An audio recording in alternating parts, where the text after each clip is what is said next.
Hi there, boys and girls. My name is Jimmy Carl Black, and I'm the Indian of the group. I was born in El Paso, Texas, February 1st, 1938. When I was a year old, I moved to Anthony, New Mexico, Texas, right on the New Mexico-Texas border. First 20 years of my life was spent there. In 1958, I moved to Wichita, Kansas, because I joined the Air Force. I started playing professionally in the nightclubs in 1958 in Wichita. 1962, I cut my first single with the Keys on Ultimate Records. It was called Stretch Pants in a Matter of Time. In 1964, I moved to California. 2 weeks after I got there, I met Roy Estrada and joined a band called the Soul Giants. We played for maybe 3 months, and our guitar player got drafted. Ray Collins was in the band at the time, and he knew of a guitar player by the name of Frank Zappa. Frank came and sat in with us and tried out with the band. We liked the way he played. 3 days later, he took the band over. The original Mothers of Invention consisted of Frank Zappa on guitar, Ray Collins on vocals, Roy Estrada on bass, Jimmy Carl Black on drums. About 3 or 4 months after we were playing, Henry Vestine of Canned Heat fame joined the band. MGM showed interest in signing the band.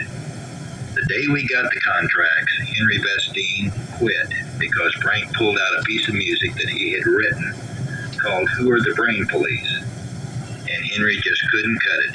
He didn't dig it at all. After Henry left, Elliot Ingber joined the band. That's when we cut Freak Out.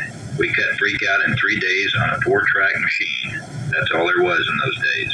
Right after cutting Freak Out, we went to Hawaii for 1 month and played.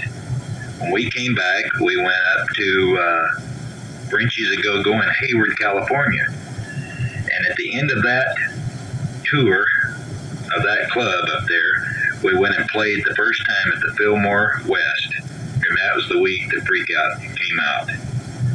We left and went on a tour, a mini tour, of which the first gig was in Washington, D.C., Detroit, and the final gig was in Dallas, Texas. These were all TV shows that we did. We really freaked them out. 1966, Buck Gardner, Don Preston, and Billy Mundy joined the band. Elliot left the band. At the first of that year, we left and moved to New York. Then we went in and cut absolutely free. We played 6 months at the Garrick Theater in Greenwich Village on Bleecker Street. That's when the Mothers really got into doing weird things to the audiences. We used to throw vegetables at them. We used to spit on them. One time, Ray Collins and I rigged up this toy giraffe, stuffed giraffe that fans had given us. Set it up on the stage. It was about a 3.5-foot giraffe. We ran this tube up the side of its leg and made a little hole right under its tail. Of course, the tail was aiming toward the audience. We were behind the piano where the audience couldn't see us with about 10 cans of pressurized whipped cream. And at one point in the show, we started squirting this whipped cream through this tube, and it just leveled the first 2 rows in the theater, hitting people everywhere. Frank completely flipped out. He thought it was one of the funniest things he'd ever seen, and so did the audience. Except for 2 weeks, we couldn't get anybody to sit in the first 2 rows, mainly because it stunk so bad from the whipped cream. While we were in New York at the Garrick Theater, we cut. We're only in it for the money. And also that fall, we cut Reuben and the Jets and Uncle Meat in New York City. In the fall of '68, the Mothers went on an extensive tour of Europe. We played Germany, 5 cities in Germany, of which one of them was Berlin. That gig there we got the Berlin Survival Award.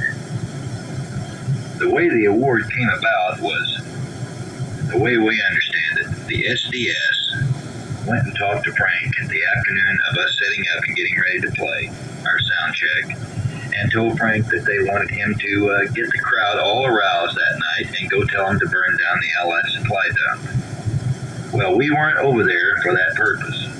We were there to play music. So Frank told them no way. They told us that they would destroy the concert, which they did. About 15 minutes into the show, we got showered with eggs. Then the green pears came. Then they threw a gallon of green paint on the stage. Then they ripped the railing from in front of the stage off and were going to throw it up on top of the band, but Herb Cohen and Fritz Rau caught it just in time and kicked it back and leveled the first 3 rows of people. There was about 25 or 30 on the ground. That was the end of the first show. We went up to the dressing room and couldn't get in our dressing room because all the police, security police, were in our dressing room. We were up in the dressing room, and pretty soon the word came up that if we didn't come down and finish the show, they were going to come up and get us. So we went down and finished the show with about 200 people on the stage. That's where they started throwing the big cherry bombs. I never was so glad to get out of a city my whole life as that place. All in all, it was a great tour. We had a great time.